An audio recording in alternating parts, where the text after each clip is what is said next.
Welcome, Brother Eric John Phelps, Biblical Truth in History and Prophecy, on this Monday, June 6, 2011.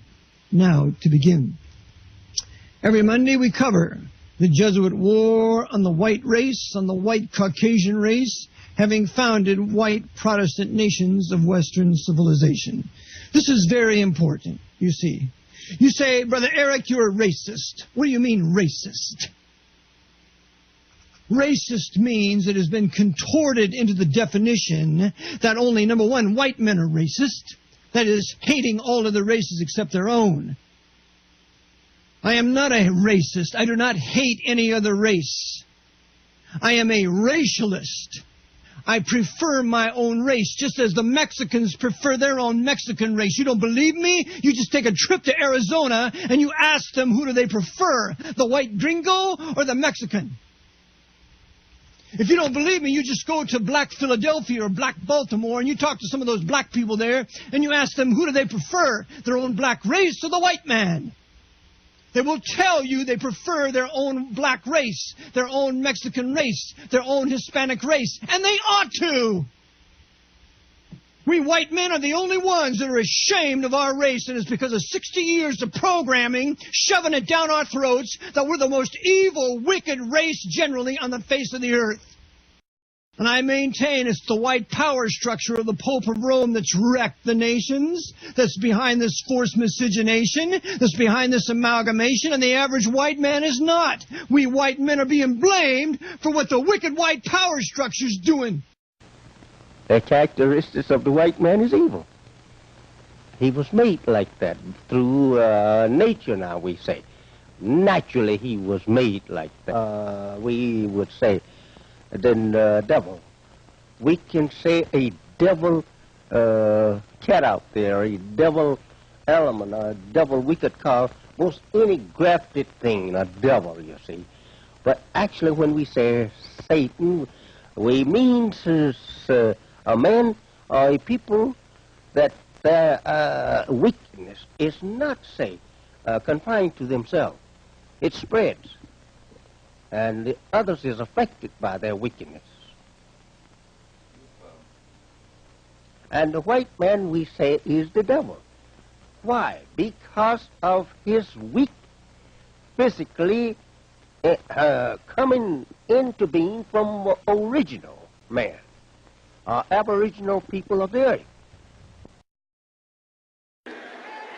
When I walk into a television station and my brothers are around me, they say to me, Farrakhan, can you tell me why you have all of this security? Are you afraid? But what's under that is, nigga, who do you think you are?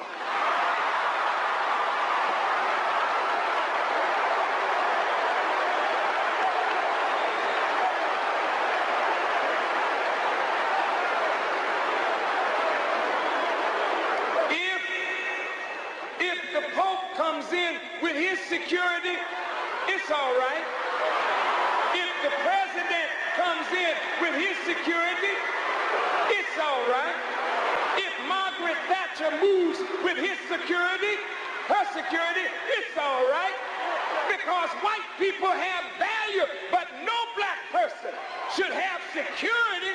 But I am to black people what the Pope is to white people.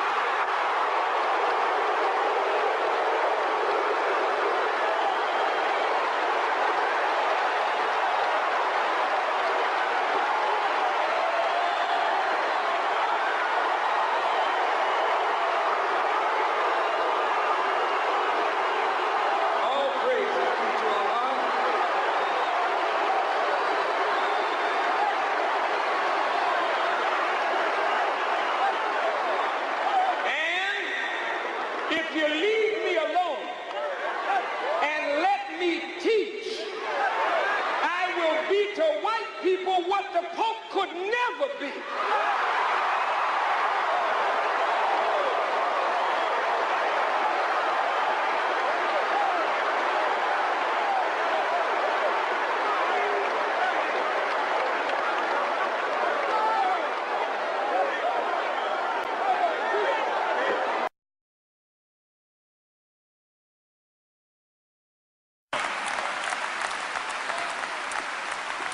Listen.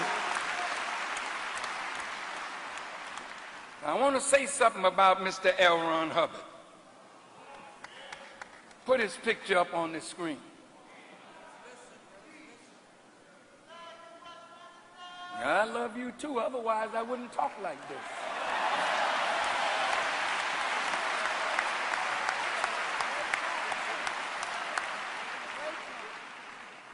Now, Mr. L. Ron Hubbard, I must say to America, to the world of Caucasian people, that L. Ron Hubbard is so exceedingly valuable to every Caucasian person on this earth. All white people should flock to L. Ron Hubbard. You can still be a Christian. You just won't be a devil Christian. You'll still be a Jew, but you won't be a Satan Jew. Now listen to me good.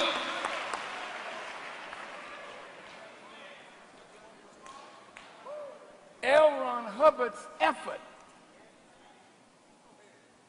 was and is to civilize white people and make them better human beings and take away from them their reactive mind. Listen to me good. Mr. Hubbard recognized that his people have to be civilized.